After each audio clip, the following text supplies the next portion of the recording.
I'm Chris Berman. Let's get straight to the action. In our first game this week, we had the Lions end up on the right side of an 11-point game. The Cardinals won this contest, but will stay at the third place in the NFC West. Donnie Abraham stepped it up this week and gave his team some added firepower for the win. In an NFC West matchup, we had the Rams pick up win number 2. Starvin' Marvin Harrison had amazingly over 200 yards receiving and helped his Colts beat the Texans. Deep in Cajun country in New Orleans, we had the Saints lose by a 9-point margin.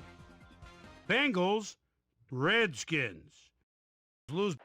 Lavernius Coles came up with a huge play here as they cover a lot of real estate on this one. The Bengals go on to win this by the final score of 31-17. Down in Texas Stadium, we had the Cowboys come away with a 7-point win. The Buccaneers exploded for 500-plus yards from their offense in their win at the Georgia Dome. The Patriots won at home, but will take to the road next week to meet the Chiefs. The Vikings won this contest, but will stay at the first place in the NFC North. We had a big injury in this one, and Trey has the lowdown for us. Trey? All right, Boomer, thanks.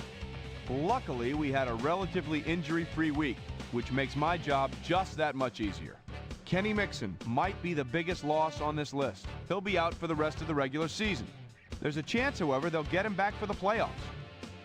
So that'll do it for now. Chris, let's send it back to you.